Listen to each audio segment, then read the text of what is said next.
kasih.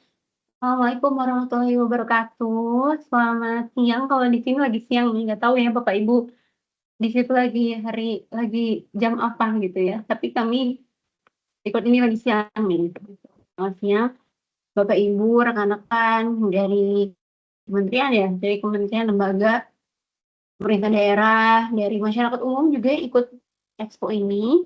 Perkenalkan saya Ferry Sarmani, saya analis kebijakan pertama dari Direktorat Pengembangan Iklim Usaha dan Kerjasama Internasional LKPP.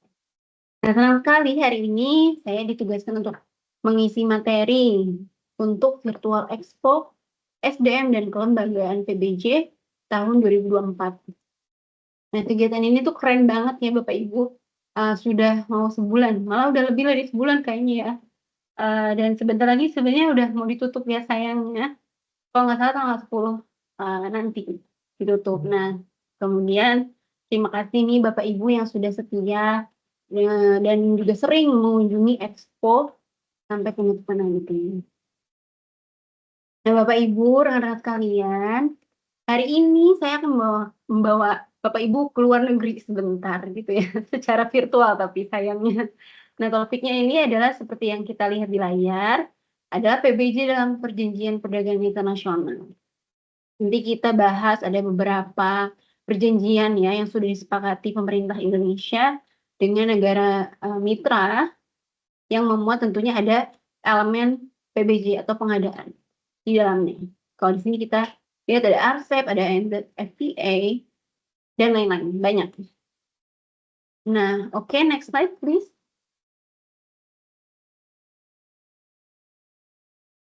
The next slide please. Ya. Oke, nah mari kita mulai Bapak Ibu dari peran LKPP dalam perkembangan perjanjian internasional yang terkait PBJ. Next slide. Nah, kita buka dengan table ini nih. Table apa nih ya? Ini tuh perbandingan Bapak Ibu atau perbedaan gitu ya antara perjanjian loan agreement dan trade agreement. Bapak Ibu mungkin topik ini sedikit asing bagi beberapa audiens di sini, tapi itu tenang aja Bapak Ibu karena sebenarnya topik ini juga agak sedikit asing gitu ya bagi kami di internal juga gitu. Karena masih sering kebolak-balik gitu orang-orang tuh apa sih bedanya? Oh ini PHLN ya perjanjian ini gitu, perjanjian internasional tuh maksudnya loan agreement gitu atau apa gitu ya padahal bukan loan agreement gitu. Sebenarnya ini hal yang berbeda. Yuk kita breakdown satu persatu. Nah, yang pertama itu ada aspek sumber pembiayaan. Nah, kalau perjanjian perdagangan ekonomi internasional, itu yang dikomitmenkan adalah APBN. Seringkali memang PHLN itu justru dikecualikan gitu ya dari perjanjian. Kenapa? Ya karena memang biasanya loan agreement itu punya agreement sendiri dan tidak boleh dicawe-cawe atau diatur ada di perjanjian internasional lainnya gitu ya. Sementara perjanjian pinjaman hibah luar negeri tentunya yang dikomitmenkan itu adalah sumbernya dari pinjaman hibah luar negeri itu sendiri gitu. Nah, dari awal sumber pendanaannya udah berbeda ya Bapak Ibu. Kemudian subjek penandatanganan. Siapa sih yang menandatangani perjanjian ini gitu ya? Kalau untuk perjanjian perdagangan internasional itu yang menandatangani adalah entitas publik gitu ya. Pemerintah RI dengan negara lain dan atau lembaga organisasi internasional biasanya mungkin diwakili Menlu, diwakili Mendak gitu ya. Nah, sementara pinjaman di luar negeri ini yang menandatangani masih sama entitas publik atau pemerintah RI dengan negara lain atau lembaga organisasi keuangan internasional seperti World Bank atau ADB seperti itu, dan juga entitas privat gitu ya, pemerintah RI dengan lembaga keuangan asing yang non pemerintah atau khusus KSA atau kredit swasta asing gitu ya. Jadi yang menandatangani itu berbeda. Kemudian mitranya siapa saja? Tentunya kalau berbicara tentang perjanjian perdagangan internasional, itu kita bagi ya, bilateral, regional, multilateral, bahkan ada plurilateral sebenarnya. Nah, kalau bilateral itu yang kita tulis ini hanya yang ada elemen PBJ ya Bapak Ibu, sementara perjanjian internasional yang lain di luar ini tuh banyak sekali, tapi memang di dalamnya tidak mengkomitmenkan PBJ gitu ya. Nah, pertama bilateral ada IJPA, IFA-CEPA, IUCEPA ini singkatannya mungkin asing sekali ya. Apa nih panjangannya gitu. Nanti kita bahas satu persatu gitu. Kemudian regional ada ASEAN Plus, kemudian multilateral ada WTO dan IPF gitu. Kemudian untuk PHLN sendiri, yang bilateral itu contohnya JICA gitu ya, atau ya negara-negara mitra lain, misal kita dapat pinjaman dari Jerman gitu, dari Polandia, dari mana lagi Austria gitu ya. Kemudian kalau multilateral itu tentunya sudah tidak asing, ada World Bank, ada Asian Development Bank, ada Islamic Development Bank, kemudian APKE juga lembaga penjamin kredit ekspor, itu ada UKIF, Exim Bank US, kemudian ada kredit swasta asing, contohnya BNP Paribas. Nah, kemudian selanjutnya terkait poin choice of law. Choice of law-nya, perjanjian perdagangan internasional itu tidak ada choice of law, karena misalkan suatu perjanjian yang memuat perjanjian internasional yang memuat peraturan pengadaan yang komprehensif, nah itu yang harus diterapkan gitu ya, at least untuk kedua negara itu. Itu misalkan kedua negara itu sudah mengkomitmenkan market access dalam pengadaan, kemudian juga ada klausul-klausul tata kelola pengadaan, sistem dan lain-lain. Nah itu yang akan prevail gitu, yang akan diterapkan, bukan lagi aturan masing-masing domestik gitu. Karena memang itu tujuan dari adanya perjanjian agar menyamakan level of playing field-nya, agar menyamakan sistemnya gitu ya, atau standar-standar yang digunakan. Nah, kemudian kalau pinjaman hibah luar negeri itu ada choice of law ya. Tentunya choice of law-nya di sini sesuai dengan Perpres kita juga di pasal 64 Perpres pengadaan, itu kan sebenarnya basically memang menggunakan aturan Indonesia ya untuk pinjaman hibah luar negeri gitu ya. Tetapi memang boleh diatur lain atau menggunakan aturan lain sepanjang itu disepakati dan kemudian dituangkan tentunya dalam perjanjian loan atau grant agreement-nya. Jadi masih bisa ada pilihan gitu ya untuk hukum atau aturan pengadaan yang digunakan. Selama itu disepakati. Kemudian apa sih peran LKPP gitu ya? LKPP role-nya itu kalau di perjanjian perdagangan internasional kita itu menjadi lead negosiator gitu ya. Jadi negosiator utama. Khusus untuk elemen PBJ ya Bapak Ibu, bukan elemen lain. Khusus untuk elemen PBJ, kita menjadi lead negotiator, jadi kita yang langsung counter dengan negara mitra kita gitu ya, kita yang langsung bernegosiasi. Tetapi tentunya di belakang layar sudah banyak ada advisor, legal advisor, trade advisor yang juga memberikan input sebelum kita melakukan negosiasi. Nah, kemudian kalau di PHLN, LKPP itu menjadi pemberi masukan atau konsultasi. Tentunya LKPP juga yang menyusun ya, karena LKPP yang menyusun aturan pengadaan ICB atau pengadaan PLN itu, makanya tentunya kementerian lembaga juga banyak berkonsultasi kepada kami. Nah, kemudian untuk coverage-nya itu ICB ya. Kalau untuk perjanjian perdagangan internasional, tentunya saat kita punya komitmen dengan negara asing untuk membuka pasar, misal itu otomatis menjadi ICB atau International Competitive Bidding. Jadi kita membuka kesempatan pelaku usaha dari luar negeri untuk masuk ke pasar kita gitu. Nah, tetapi memang itu tidak semuanya kita buka, tetapi ada namanya covered procurement atau cakupan yang dikhususkan gitu ya. Apa saja yang boleh dibuka, nanti ada threshold tertentu mungkin, atau goods and services yang tertentu, nanti ada list-listnya gitu. Nah, kemudian untuk perjanjian pinjaman hibah luar negeri itu bisa ICB, bisa NCB atau National Competitive Bidding yang lokal seperti biasa gitu ya. Kemudian ada ICB juga yang terbatas gitu, negara pemberi pinjaman.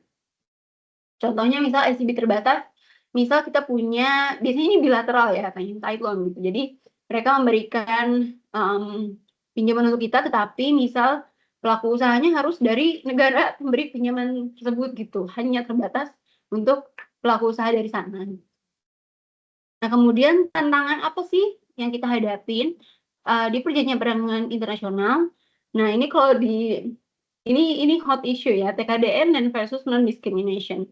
Seringkali memang umumnya dan pakemnya prinsip dasar dari komitmen akses pasar dengan bilateral gitu ya untuk elemen PBJ tentunya harus berlandaskan non-discrimination principle, which is kita tidak boleh membedakan gitu ya pelaku usaha luar dan dalam negeri harus di treat equal gitu. Tetapi karena kita ada aturan TKDN juga aturan-aturan yang lain yang menurut negara mitra kita itu masih sangat diskriminatif, which is kita memberikan poin lebih untuk pelaku usaha nasional gitu.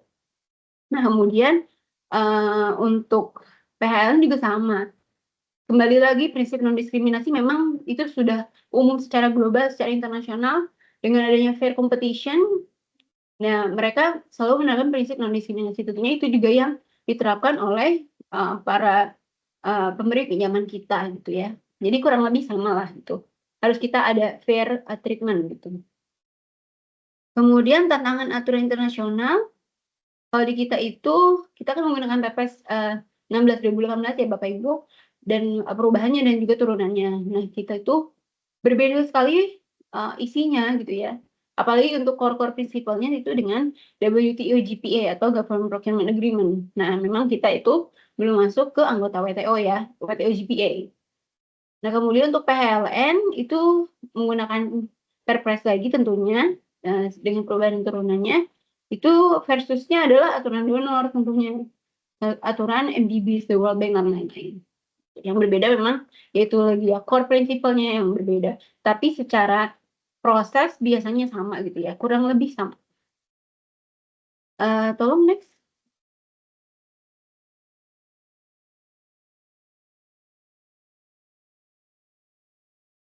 Boleh next, Mas? Oke. Nah, kemudian ini apa ya? Peran LKPP pada Perjanjian Perdagangan Ekonomi Internasional. Jadi LKPP ini diamanatkan sebagai lead negosiator yang tadi saya sebutkan di slide sebelumnya ya, khusus untuk elemen government procurement. Jadi berbagai FTA SEPA dengan dasar yang antara lain seperti yang di layar ada peraturan presiden nomor 16 tahun 2007 dan perubahannya itu tentang LKPP ya, tentang LKPP. Kemudian ada peraturan presiden nomor 24 tahun 2022 tentang perubahan atas peraturan presiden nomor 82 2017 tentang tim perunding perjanjian perdagangan internasional. Jadi dalam Perpres 106 itu bahwa di deputi kami, Deputi Bidang Pengembangan Strategi dan Kebijakan itu mempunyai fungsi penyusunan rumusan strategi dan kebijakan di bidang PBJ dan juga dalam rangka juga kerjasama pemerintah masuk kerjasama internasional di situ ya. Kemudian untuk yang tadi Perpres 24-nya itu isinya adalah bahwa ada tim perunding gitu ya, tim PPI, perundingan perdagangan internasional. Nah, pengarah dari ketuanya itu Menteri Koordinator Bidang Perekonomian, kemudian diketuainya oleh Menteri Perdagangan. Nah, anggotanya itu banyak. Anggotanya ada beberapa kementerian dan lembaga termasuk kepala LKPP seperti itu. Nah, dalam konteks trade agreement, LKPP itu terlibat antara lain dari awal sebenarnya ya Bapak Ibu, dari preliminary, kemudian technical discussion, scoping paper, kemudian menyusun posisi PEMRI, kemudian melaksanakan negosiasi, hingga menyelesaikan perundingan, malah sampai nanti implementasi juga ya Bapak Ibu untuk suatu perjanjian perdagangan internasional yang memiliki ketentuan terkait government procurement. Next.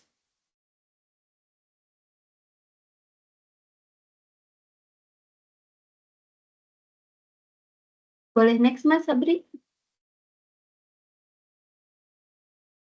Oke, nah ini alurnya. Ngapain aja sih tadi ya? Kok banyak banget poinnya yang dilakukan oleh LKPP gitu ya. Nah, bukan LKPP saja sebenarnya Bapak Ibu, itu kita sebagai satu tim perunding itu banyak banget orangnya dan melibatkan banyak banget kementerian lembaga itu kita mengikuti gitu ya. More or less kita mengikuti dari awal, dari initial discussion. Nah, initial discussion itu ngapain aja sih? Yang pertama itu membahas isu dalam preliminary discussion atau internal pemerintah gitu ya. Misal kita mau melakukan hubungan dagang atau menjajaki suatu hubungan baru dengan negara lain, kita harus tentunya harus ada visibility study, kemudian harus tahu apa target-target kita, apa yang kita inginkan dari negara tersebut gitu ya. Kemudian ada scoping paper juga, atau biasanya dalam bentuk scoping paper atau KAK gitu ya, apa yang akan nanti kita perjanjikan, isi-isi dasar dari perjanjian itu gitu. Kemudian ada peluncuran, nanti ada biasanya launching dulu sebelum dilakukannya round, atau biasanya sekaligus juga, jadi launching sekaligus langsung putaran 1 atau round 1 gitu ya. Nah, kemudian yang kedua itu ada round atau putaran perundingan. Dalam perundingan ini ada yang panjang gitu ya, ada yang pendek gitu ya. Pendek itu misalnya UAE itu pendek ya, kurang dari setahun. Ada yang panjang sampai 10 tahun gitu. Nah, ngapain aja sih kita saat di round ini gitu? Kita tuh menyiapkan posisi tentunya untuk pemerintah Indonesia. Melalui rapat intercamp, kita juga melakukan apa ya, konsultasi kepada chief negotiator, atau chief negotiator itu yang paling tingginya ya. Jadi di mana lead negotiator itu semuanya lapor kepada chief negotiator. Kemudian pelaksanaan putaran perundingan termasuk ada intersesi. Intersesi itu apa? Intersesi itu pertemuan sela. Jadi di antara round ke round itu kan resmi ya, kita diatur oleh sekretariat. Sekretariat Indonesia itu adalah Kemendak atau Kementerian Perdagangan. Nah, mereka yang mengatur round ini kapan dijadwalkan secara resmi gitu ya, dan itu juga berkorespondensi dengan pihak mitra. Kapan kita melakukan misal 3 bulan sekali ketemunya, atau dalam 1 tahun kita akan bertemu 4 kali gitu, atau 2 kali gitu, sudah ada jadwalnya. Tetapi jika suatu working group butuh diskusi lanjutan dan dalam rangka untuk mempercepat penyelesaian suatu perundingan, nah suatu working group itu bisa membuat pertemuan sela atau intersesi di mana mereka bisa mengatur jadwal sendiri, itu lebih fleksibel gitu ya. Jadi tidak dihitung sebagai round tapi intersesi gitu. Nah, kemudian yang ketiga, setelah proses kita bernegosiasi gitu ya, akhirnya kita mencapai kesepakatan atau conclude gitu ya. Penyelesaian substansi gitu ya biasanya, dan penandatanganan persetujuan. Setelah itu apa? Masih belum selesai. Selanjutnya kita harus meratifikasi tentunya perjanjian tersebut di dalam negeri. Jika misalkan diratifikasinya itu dalam bentuk perpres atau undang-undang. Kalau dalam undang-undang tentunya kita harus membahasnya dengan DPR gitu. Kemudian ada juga penyusunan implementasi melalui ada perjanjian ya, rencana kerja implementasi. Nah, jika sudah selesai, akhirnya diratified atau selesai diratifikasi menjadi peraturan perundang-undangan, kemudian itu diimplementasi atau kita bilang entry into force. Jadi sudah berlaku gitu ya. Nah, dari proses konklus sampai ratifikasi juga tidak cepat ya Bapak Ibu. Kadang apalagi kalau dalam bentuk undang-undang gitu itu bisa lama ya, bisa 1 sampai 2 tahun, bisa lebih gitu. Next, Mas Sabri.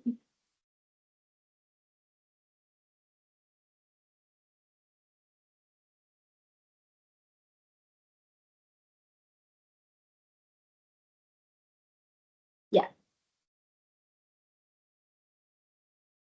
oke. Lanjut kita ke perkembangan ya, perjanjian internasional pengadaan. Nah, ini tadi apa sih yang sudah kita lakukan, yang sudah kita perjanjikan, ada yang sudah selesai, ada yang belum gitu ya. Nah, yang pertama ini di initial discussion, tadi di yang nomor 1 itu masih awal, belum keputaran, itu ada ASEAN European Union FTA. Memang sampai saat ini kami belum ada update lagi ya, apakah ini berlanjut atau memang government procurement itu tidak dimasukkan ke dalam elemen perjanjian gitu. Nah, kalau yang kedua itu yang masih dalam tahap negosiasi itu ada Indonesia European Union atau EU SEPA, kita bilangnya kita sudah masuk ke round 19 plus intersesinya ya. Kemudian Indonesia Kanada itu sudah masuk round 9, ASEAN Kanada sudah masuk round 4. Yang sudah conclude itu ada IJPA. IJPA sebenarnya sudah selesai sebenarnya tanda tangan kemarin di tanggal 8 Agustus, kemudian ada IPEF. Kemudian yang masih ratifikasi itu ada ASEAN Australia New Zealand FTA. Kemudian langsung ke implementation ada Indonesia EFTA, negara-negara EFTA ya, di luar EU. kemudian ada RCEP, dan juga ada Indonesia UAE atau Uni Emirat Arab, SEPA. Next.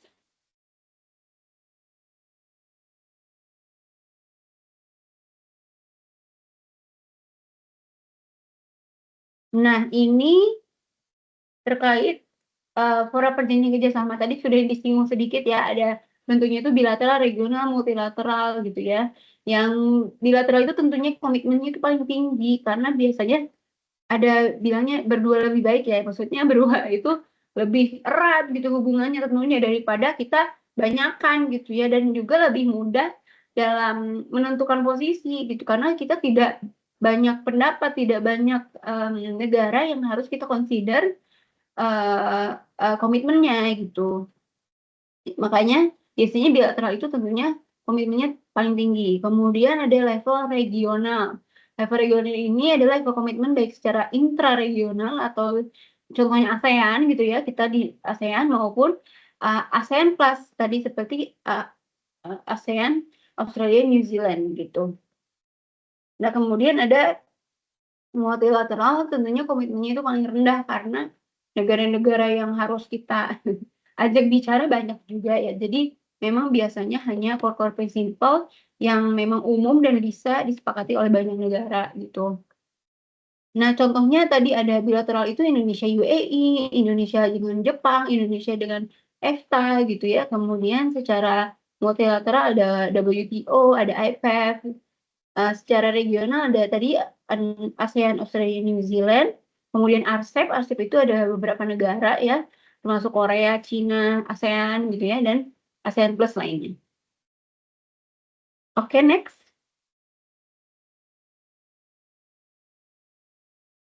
Nah, yang selanjutnya ini ada tabel lagi. Ini sebenarnya secara umum menggambarkan apa sih isi dari perjanjian-perjanjian yang tadi saya sebutkan tadi ya, yang sudah selesai gitu ya, at least conclude walaupun belum diratifikasi, tetapi secara ketentuan dalam charter berarti sudah disepakati kedua negara dan bisa kami sampaikan kepada Bapak Ibu semua. Saya tidak akan bahas satu persatu di sini karena nanti ada slide khusus sendiri di next-nya, jadi kita lewati saja. Next, Mas Adi. Ya, kita yang pertama langsung ke RCEP, Bapak Ibu. RCEP ini kepanjangannya adalah Regional Comprehensive Economic Partnership Agreement. Ini merupakan perjanjian kerjasama internasional tingkat regional antara ASEAN, Australia, Cina, Jepang, Korea Selatan, Selandia Baru gitu ya, sehingga ada 15 negara ya kurang lebih. Nah, kemudian perjanjian RCEP ini entry into force atau berlakunya itu di Indonesia tanggal 2 Januari 2023. Kenapa disebutnya khusus di Indonesia? Karena beberapa negara itu berbeda ya, apa ya, kecepatan atau tempo dari ratifikasinya gitu. Ada yang mungkin lebih cepat dari Indonesia atau mungkin lebih lambat dari Indonesia. Nah, kemudian informasi lainnya mungkin kalau RCEP saya tidak terlalu mengikuti karena bukan pelaku sejarah, tetapi kalau tidak salah ini dimulainya sudah lama ya, dari tahun 2013 dan berarti 10 tahunan, ya kurang lebih 10 tahun ya, hingga akhirnya RCEP ini disepakati dan selesai ya. Next.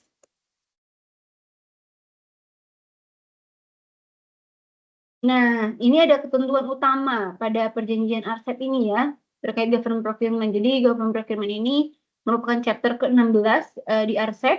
Sebenarnya total artikelnya itu atau apa ya artikel tuh? Pasalnya itu ada 8 pasal gitu ya, cukup lumayan banyak. Tetapi yang kami highlight di sini yang menonjol itu ada tentunya transparency dan cooperation. Nah, isi dari transparency ini adalah bahwa mewajibkan seluruh negara tadi ya yang anggota RCEP, ada 15 negara itu, untuk mempublikasikan gitu ya seluruh peraturan dan regulasinya mengenai PBJ. Nah, di Indonesia sendiri sudah sangat terbuka ya dengan adanya JDIH, adanya INAPROK, semua peraturan terkait pengadaan itu tentunya bisa diakses oleh seluruh warga termasuk orang luar negeri tanpa harus ada login atau apapun gitu ya. Kemudian ada lagi harus mempublikasikan sedapat mungkin. Nah, ini tidak obligasi ya, tapi sedapat mungkin mempublikasikan informasi mengenai prosedur pengadaan barang jasa pemerintah, termasuk informasi mengenai publikasi paket pengadaan. Nah, ini sebenarnya walaupun di sininya klausulnya tidak wajib, tetapi ini sudah dilakukan di Indonesia ya. Jadi memang sudah terbuka sekali kita di sistem pengadaan kita gitu. Kemudian yang kedua ada cooperation yang kita highlight di sini. Nah, artikel ini itu mendorong pihak untuk menjalin kerjasama dalam lingkup PBJ dengan tujuan untuk mendapatkan pemahaman yang lebih tentang sistem pengadaan masing-masing pihak. Nah, kerjasama itu dapat berupa pertukaran informasi gitu ya mengenai tadi regulasi, prosedur, kemudian ada pelatihan, memberikan pelatihan gitu ya dari negara-negara yang mungkin lebih maju ke negara yang lebih berkembang gitu. Kemudian ada TA atau technical assistance, kemudian ada capacity building dan juga ada pertukaran informasi terkait best practice termasuk bagaimana kita memberlakukan UMKM dalam sistem pengadaan elektronik. Next. Nah, ini komitinya. Ini sebenarnya tidak terlalu ini ya. Jadi komite ini di government procurement sendiri ada komite khusus gitu ya, tetapi kita itu under Committee on Business Environment. Jadi dalam konteks government procurement ini, tugas dari Committee on Business Environment atau CBE itu kita nanti difasilitasi aktivitas kerjasama berkoordinasi dengan Committee on Sustainable Growth atau CSG. Kemudian mereka juga si komite ini harus bisa memfasilitasi review terhadap chapter government procurement di RCEP gitu ya. Tentunya dalam satu perjanjian kita bukan hanya implementasi ya sudah gitu ya dilepas, tetapi tentunya selalu ada review gitu ya bagaimana kebermanfaatan dari implementasi suatu perjanjian. Next. Nah, implementasi RCEP sementara ini untuk konteks GP, nah ini ada atas permintaan Bappenas selaku kontak poin Indonesia dalam hal implementasi Economic and Technical Cooperation RCEP. Nah, LKPP ini melalui Direktorat Pengembangan Iklim Usaha dan Kerjasama Internasional ini sudah mengajukan usulan daftar aktivitas potensial yang dapat diajukan Indonesia pada kerangka RCEP untuk government procurement pada tanggal 27 November 2023. Jadi kita sudah memetakan ya di internal sendiri apa kebutuhan kita yang bisa kita ajukan dalam lingkup RCEP ini yang mungkin negara lain yang sudah lebih maju dari kita bisa juga memberikan pengalamannya kepada Indonesia. Atau mungkin Indonesia juga bisa saling bertukar lah ya, saling sharing gitu. Nah, selain itu juga kita sudah mengajukan rancangan proposal project konsep terkait aktivitas exchange of information and sharing of best practices untuk dapat dipertimbangkan pembiayaannya. Nah, ini enaknya ya. Keuntungannya ada perjanjian, kita bisa juga tadi ya meminta technical assistance dan lain-lain. Next. Nah, kita sekarang menuju ANZ-FTA atau ASEAN Australia New Zealand Free Trade Agreement. Next. Kita ke sekilas tentang ANZ-FTA. Nah, ini sekilas tentang ANZ-FTA itu merupakan perjanjian kerjasama internasional tingkat regional antara ASEAN, Australia, dan Selandia Baru. Itu entry into force sebenarnya sudah lama, Bapak Ibu ya, tahun 2010. Tetapi pada tanggal 21 Agustus 2023 itu telah disepakati protokol perubahan kedua. Nah, ini hasil review kemudian ternyata perlu diubah gitu ya. Jadi ada protokol perubahan kedua di mana sebelumnya tidak ada GP, tidak ada government procurement, tetapi di protokol perubahan kedua ini akhirnya ada government procurement masuk gitu. Nah, selanjutnya. Nah, tadi sudah dipaparkan sekilas tentang ANZ-FTA, kemudian kita langsung ke ketentuan utama pada chapter ANZ-FTA. Seperti biasa, sebenarnya artikelnya ada beberapa, Bapak Ibu, tapi kita highlight saja yang menonjol di sini. Nah, note di sini ya di layar Bapak Ibu, note di sini ada pengaturan khusus pada GP GP chapter ANZ-FTA tidak ditemukan pada GP chapter perjanjian tingkat ASEAN lainnya. Oleh karena itu, hingga saat ini GP chapter pada ANZ-FTA memiliki komitmen paling tinggi nih pada perjanjian perdagangan tingkat regional. Jadi Kalau mau benchmark nih, benchmark perjanjian Indonesia secara regional tertinggi itu ya lihatnya di sini. ANZ-FTA berarti ini lebih tinggi daripada RCEP tadi sebelumnya. Nah, yang bisa di-highlight adalah transparansi, cooperation, dan ketentuan khusus lainnya. Kita lihat di slide selanjutnya. Nah, langsung ke artikel pertama, transparansi. Isinya apa sih? Yang pertama itu mewajibkan setiap negara itu untuk mempublikasikan, mirip-mirip tadi ya, seperti RCEP, itu seluruh peraturan, regulasi, prosedur mengenai pengadaan barang jasa, termasuk peraturan mengenai preferential treatment kepada barang jasa penyedia dalam negeri dan UMKM. Gitu, ini sudah kita lakukan. Kemudian yang kedua, sedapat mungkin ini tidak obligatori ya, mempublikasikan informasi mengenai paket pengadaan, pemberian kontrak, menjelaskan kepada penyedia yang gagal tidak berkontrak mengenai alasan-alasan penyelenggara tender tidak memilih penawaran, atau biasa kita sebut kalau di ICB namanya debriefing ya. Kemudian artikel ini juga mendorong pihak untuk mempublikasikan peraturan informasi tersebut dalam bahasa Inggris. Nah, publikasi dapat dilakukan menggunakan sarana cetak maupun elektronik. Next. Selanjutnya artikel cooperation. Artikel ini itu mendorong para pihak untuk dapat menjalin kerjasama dalam lingkup PBJ dengan tujuan mendapatkan pemahaman yang lebih baik tentang sistem pengadaan masing-masing pihak. Sama juga ya, mirip-mirip dengan RCEP. Nah, kerjasama itu dapat membantu pertukaran informasi, kemudian pelatihan, technical assistance, capacity building, dan pertukaran informasi mengenai best practices termasuk UMKM. Jadi ini more or less mirip-mirip dengan RCEP. Nah, cakupan kerjasama ini sebenarnya bisa lebih luas sih Bapak Ibu, karena ini namanya non-exhaustive list, which is bisa apapun selama itu disepakati. Jadi sebenarnya bukan hanya terbatas pada kerjasama yang ada di layar ini. Next.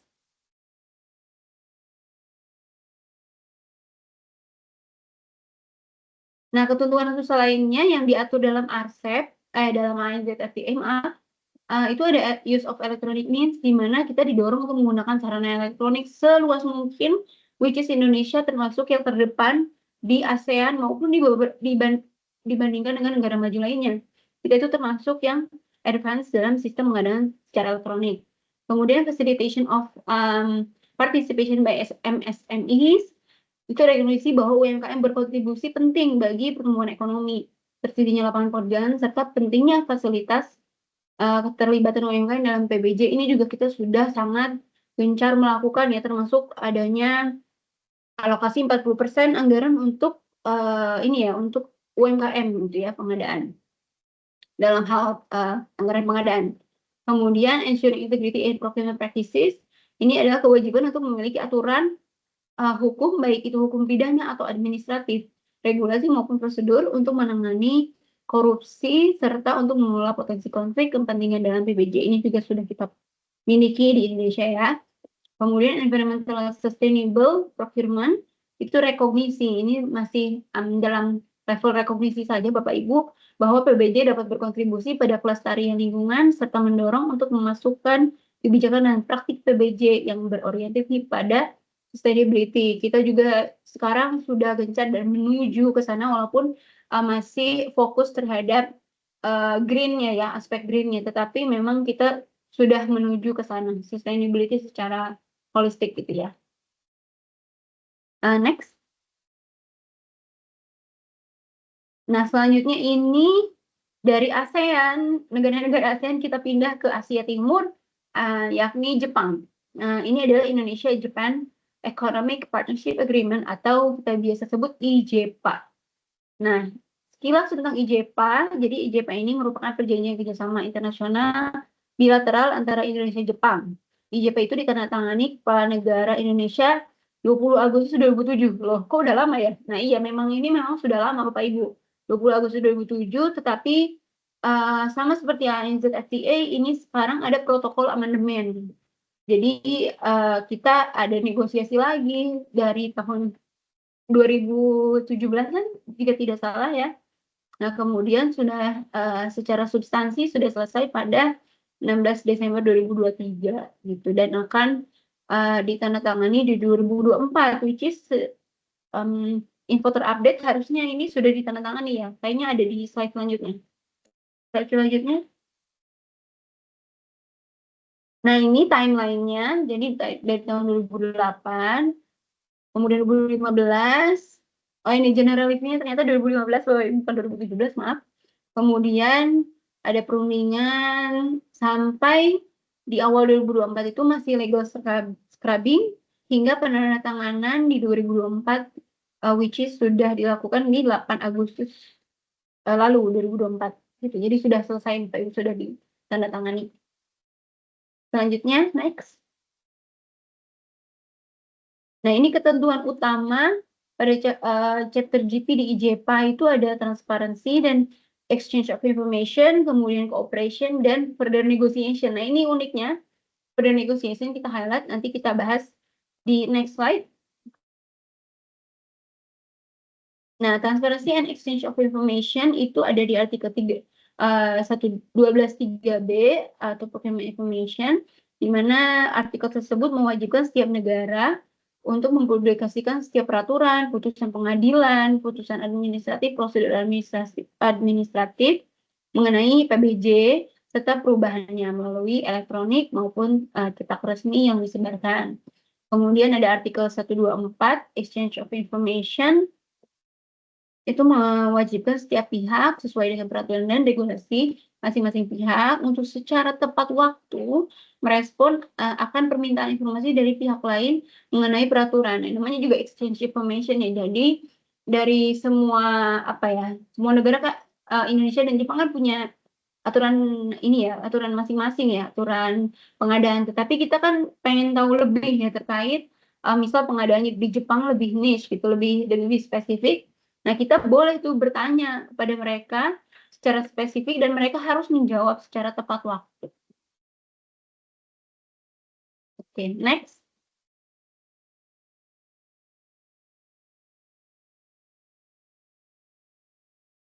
Next slide, Mas. Nah, selanjutnya cooperation seperti biasa para pihak itu berdasarkan ketentuan yang disepakati bekerja sama untuk meningkatkan pemahaman sistem pengadaan barang jasa pemerintah di masing-masing pihak dengan tujuan untuk meningkatkan kesempatan akses pasar pengadaan masing-masing pihak. Nah, untuk yang selanjutnya itu artikel further negotiations. Nah, ini unik. Apa itu further negotiations? Further negotiations itu bahwa suatu pihak itu dapat meminta kepada pihak lain untuk bernegosiasi dengan pihak lain mengenai akses pasar apabila setelah berlakunya protokol perubahan ini sudah berlaku tadi ya tahun 2024 ini, pihak lain tersebut memberikan akses pasar kepada non pihak dan pada perjanjian. Bisa ditangkap Bapak Ibu, memang agak ini ya kebolak-balik mungkinnya. Jadi contohnya adalah misalkan jika Indonesia dan Jepang kan sudah selesai punya perjanjian tanpa adanya komitmen akses pasar. Kemudian di waktu yang sama atau setelah 8 Agustus 2024 Indonesia itu ternyata membuka akses pasar dengan negara lain, misal dengan Amerika misal gitu ya, tiba-tiba punya komitmen akses pasar PBJ dengan Amerika melalui perjanjian perdagangan internasional. Nah, maka kita harus memberitahu kepada Jepang bahwa ini Indonesia sudah punya perjanjian yang punya komitmen level tinggi gitu ya dengan Amerika. Nah, nanti Jepang boleh meminta untuk bernegosiasi lagi dengan Indonesia untuk membuka juga kesempatan yang sama terkait market access seperti itu. Next, Mas. Nah, ini mekanisme institusional mirip-mirip tadi dengan RCEP, tetapi bedanya kita punya subkomite sendiri untuk GP, jadi namanya subkomite on GP yang di-highlight. Tugasnya itu tentunya mereview, kemudian memfasilitasi pertukaran pandangan, peraturan, kemudian mendiskusikan cara-cara untuk memfasilitasi aktivitas kerjasama, melaporkan hasil temuan, kemudian tugas-tugas lainnya yang diberikan oleh joint committee atau yang di atasnya ya. Seperti itu. Next. Nah, kita ke IECPA. Ini tadi sudah berapa perjanjian kita bahas ya. Cukup banyak, kita lanjut ke Indonesia EFTA CEPA. Next slide, Mas. Nah, apa sih EFTA itu ya? EFTA itu stands for European Free Trade Association itu beranggotakan 4 negara ya, ada Liechtenstein, Swiss, Islandia, Norwegia. Nah, sekilas tentang Indonesia FTCP ini, jadi perjanjian ini merupakan perjanjian bilateral dan menjadi perjanjian pertama antara Indonesia dengan negara-negara di benua Eropa yang sudah selesai ya. Kita memang ada perjanjian dengan EU atau Uni Eropa, tetapi belum selesai. Nah, kemudian di EFTA ini secara substansi disepakati pada tanggal 16 Desember 2018 dan mulai berlaku tanggal 1 November 2021 setelah melalui proses ratifikasi di tiap negara. Nah, di Indonesia sendiri itu sudah disahkan menjadi Undang-Undang Nomor 1 Tahun 2021 dan terdapat 3 peraturan pelaksana, itu ada Permendak, contohnya tentang ketentuan asal barang, kemudian ada PMK atau Peraturan Menteri Keuangan, itu biasanya tentang tarif. Nah, sebelum spesifik membahas chapter pengadaan, secara umum perjanjian EFTA ini bertujuan untuk meningkatkan akses pasar, menurunkan tarif barrier, meningkatkan investasi, dan meningkatkan kerjasama atau capacity building. Next slide. Nah, kita masuk ke chapternya itu sendiri, isinya sebenarnya merupakan ada 12 chapter ya. Nah, GP ini adalah chapter ke-6. Berisikan sebenarnya ini cukup concise, hanya 4 artikel, yakni transparansi, further negotiation, contact point, dan dispute settlement. Nah, contact point itu berisikan nama institusi contact point ya. Misal EFTA ini ada EFTA Sekretariat, kalau di Indonesia itu LKPP. Kemudian dispute settlement itu intinya menjelaskan bahwa chapter ini tidak mengaplikasikan chapter dispute settlement. Nah, kemudian yang di layar sini ada di highlight ada 2, yakni transparansi, intinya sama, mirip-mirip seperti yang sebelum-sebelumnya Bapak Ibu mempublikasikan terkait aturan dan lain-lain ya. Kemudian jika ada pertanyaan harus direspon dengan tepat waktu gitu. Kemudian further negotiation juga sama, mirip-mirip dengan yang saya jelaskan terkait IJPA tadi, bahwa jika Indonesia membuka kesempatan market access dengan negara lain, bukan dengan negara EFTA, karena berarti saat ini dengan negara EFTA itu tidak ada komitmen akses pasar. Nah, jika nanti dengan negara lain ada, maka EFTA wajib diberitahu dan diberikan kesempatan yang sama untuk bernegosiasi terkait market access. Next. Nah, implementasinya ini salah satu pemanfaatan EFTA itu ada di slide sebelumnya, tadi ada transparansi poin 1 ya, meningkatkan pemahaman bersama mengenai peraturan dan regulasi pengadaan masing-masing negara. Nah, realisasinya itu kita sudah menyelenggarakan knowledge exchange pada tanggal 2 November 2023 tahun lalu secara daring dengan negara anggota EFTA. Kita tuh membahas regulasi sistem PBJ masing-masing negara gitu ya. Nah, saat itu juga kita mengundang seluruh unit kerja di LKPP, kemudian ya mungkin Bapak Ibu ada yang ikut waktu itu, kita juga mengundang kementerian lembaga dan asosiasi pelaku usaha. Nah, kemudian aturan pengadaan pemerintah di EFTA itu tentunya pertama tunduk pada aturan internasional seperti WTO GPA gitu ya. Kemudian jika Bapak Ibu ingin tahu terkait EFTA lebih dalam, mungkin juga bisa disampaikan ke kita karena kita kontak poinnya, walaupun misal bukan terkait government procurement juga bisa yang lain, nanti kita bisa sampaikan melalui sekretariat gitu. Oke, next Mas. Selanjutnya ini kayaknya 2 terakhir ya, ini ada Indonesia UAE SEPA, United Arab Emirates. Next. Nah, seperti yang kita ketahui, Bapak Presiden Jokowi mempunyai hubungan erat ya dengan raja atau pemerintah sana ya, UAE. Jadi UAE ini merupakan perjanjian level komitmen paling tinggi Bapak Ibu terkait pengadaan untuk saat ini yang dimiliki Indonesia, mau itu bilateral, mau itu multilateral, mau itu plurilateral atau regional, yang tertinggi komitmennya adalah ini Indonesia UAE SEPA gitu. Nah, untuk mengawali kita fact check dulu Indonesia UAE, nah merupakan perjanjian kerjasama internasional tingkat bilateral Indonesia dengan Uni Emirat Arab. Nah, ini adalah perjanjian kita yang pertama dengan anggota GCC atau Gulf Cooperation Council. atau Dewan Kerjasama dengan Negara Arab di Teluk. Kemudian dimulai pada akhir tahun 2022 dan konklud di awal tahun 2022, dimulai pada akhir tahun 2021, kemudian konkludnya di awal tahun 2022. Jadi ini termasuk yang sangat cepat. Sebagai pengalaman pribadi saya juga ini adalah yang paling cepat ini gitu ya. Jadi kurang lebih 9 bulan ini sudah selesai gitu. Kemudian isinya itu ada 19 chapter dan salah satunya adalah chapter government procurement menjadi chapter nomor 11. Kemudian perjanjian ini juga berlaku di Indonesia baru tahun kemarin 1 September 2023 melalui Perpres nomor 43 tahun 2023. Next. Next, Mas.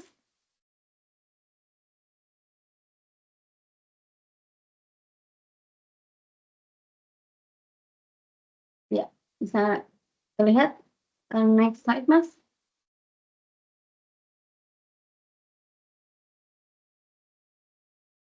Sepertinya masih slide sebelumnya, Mas Sabri. Apa ini error di saya?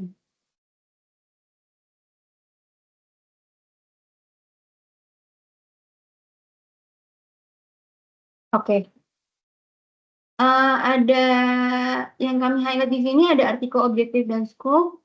Objektifnya adalah meningkatkan transparansi dari peraturan dan prosedur serta mengembangkan kerjasama antar pihak. Kemudian cakupannya, nah ini yang berbeda dari sebelum-sebelumnya ada scope. Ini perjanjian ini berlaku untuk seluruh major yang diaplikasikan untuk covered procurement. Nah, covered procurement ini sendiri mengacu pada pengadaan internasional atau International Competitive Bidding (ICB) berdasarkan aturan negara masing-masing. Nah, chapter ini dikecualikan untuk pengadaan sektor sensitif seperti pertahanan gitu ya. Next.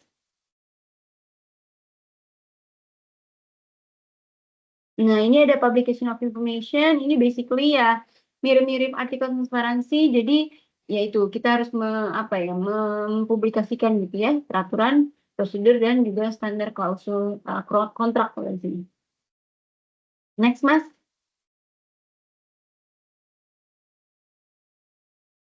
Ini tata kelola ya tadi apa sih lebihnya perjanjian Indonesia UAE ini kita mengatur terkait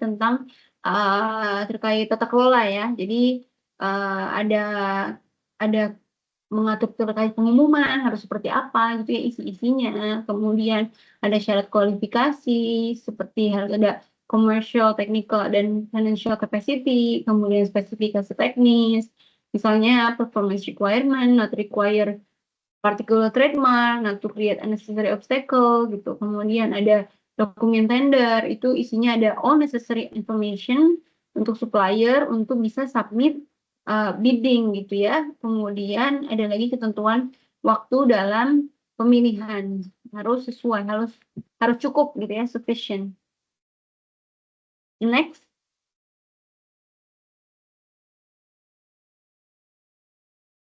Facilitation of participant SMEs ini juga khusus ada di UAE, WISEPA, apa saja yang mengatur preferensi terhadap UKM yang harus transparan gitu ya. Kemudian sejauh mungkin dan jika sesuai. Jadi ini sebenarnya tidak obligasi, tetapi hanya hanya dorongan gitu ya Bapak Ibu. Kita harus menyediakan informasi yang komprehensif gitu ya untuk UKM, kemudian berusaha untuk menyediakan semua dokumen secara gratis, melakukan pengadaan melalui elektronik, kemudian mempertimbangkan size, desain, dan struktur pengadaan yang bisa disupplankan ke UKM gitu ya. Next slide. Nah, cooperation ini kurang lebih sama isinya ya kerjasama, bentuknya apa gitu ya, bentuknya ada pertukaran informasi, saling berbagi pengalaman, kemudian ini yang agak spesifik yaitu membangun linkage dan hubungan untuk meningkatkan pemahaman para pelaku usaha terkait pengadaan. Nah, cakupan ini juga bisa luas, jadi non-exhaustive list juga ya, jadi bisa apapun sepanjang disepakati. Next slide.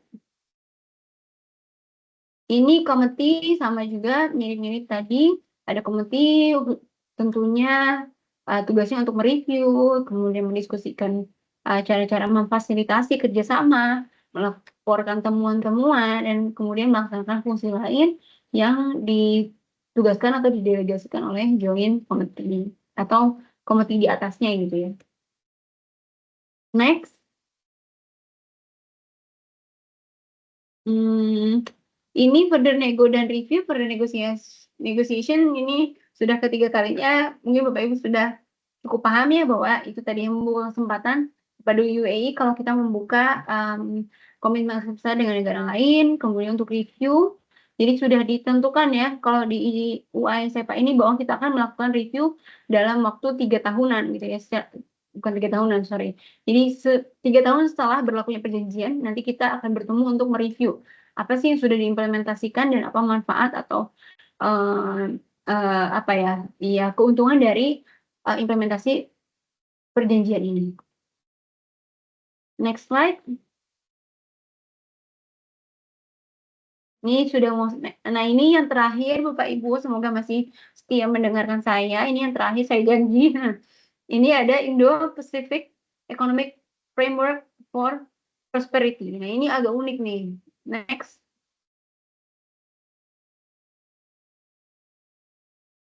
Nah, IPEF itu apa sih? Kita sebutnya, kita pendekin aja ya Bapak Ibu, IPEF atau IPEF lah ya. IPEF ini merupakan economic framework sebenarnya, bukan trade agreement. Namanya economic framework yang dipimpin oleh USA atau Amerika Serikat dan melibatkan 13 negara mitra lain, termasuk Indonesia gitu ya.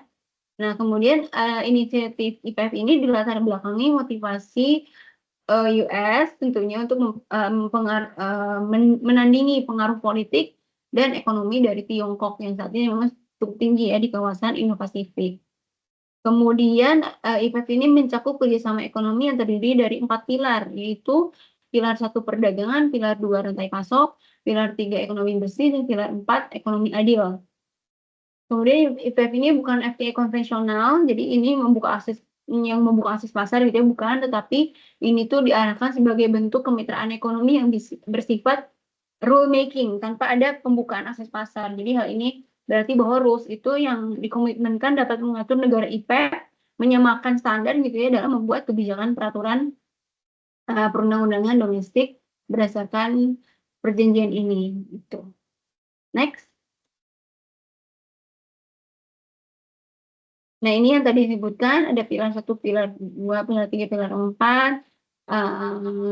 Pilar 1 tadi apa ya? Pilar 1 perdagangan, trade, pilar 2 itu supply chain, pilar 3 itu clean economy, pilar 4 fair economy. Nah, LKPP itu secara aktif mengikuti perundingan IPEF ini untuk pilar 3 dan pilar 4 gitu ya. Next.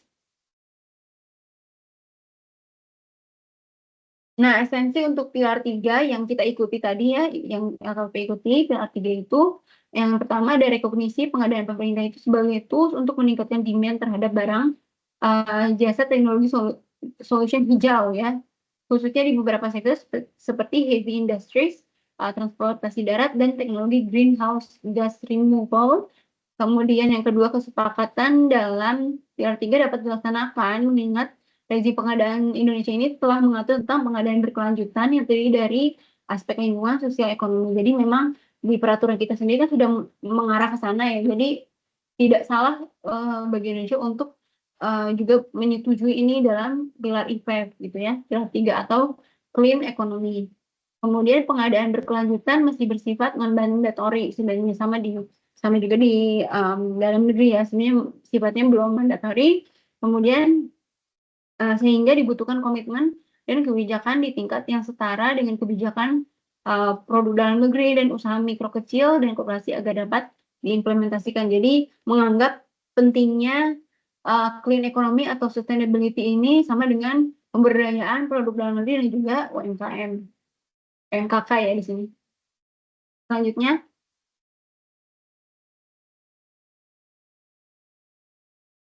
Nah, ini kayaknya next slide terakhir saya jika tidak salah. Yang terakhir adalah pilar 4, tentunya ini yang juga diikuti oleh LKPP. Yang pertama itu isinya adalah ketentuan pengadaan pemerintah pada pilar 4 itu merupakan bagian dari section anti korupsi. fair economy ya tadi, khususnya terkait promote transparency and integrity in government procurement practices. Kemudian secara spesifik terdapat pasal yang berkaitan dengan anti korupsi dalam pengadaan pemerintah dan mendorong pemerintah untuk melakukan kontrak dengan pelaku usaha yang beroperasi dengan integritas dan menggunakan praktek bisnis yang baik. Misal adanya data beneficial ownership ya, BO gitu ya. Kemudian memiliki mitigating factor atau remedial measures serta kontrol internal perusahaan. Nah, yang terakhir selain itu terdapat section mengenai cooperation yang bersifat kooperatif mekanisme antara pihak IPF dalam upaya melaksanakan ketentuan terkait dengan perpajakan dan anti korupsi termasuk pengadaan barang jasa pemerintah. Itu sepertinya next slide. Nah, sudah selesai. Alhamdulillahirrahmanirrahim. Ini slide terakhir dari saya, Ferry Salamani, untuk terkait hari ini ya, terkait terjunnya perdagangan internasional untuk elemen PBG.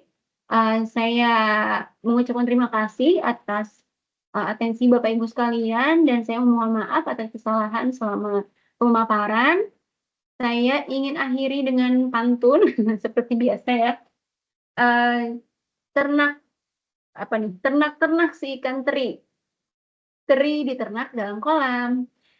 Karena telah sampai di penghujung materi, kuakhiri dengan salam. Wassalamualaikum warahmatullahi wabarakatuh.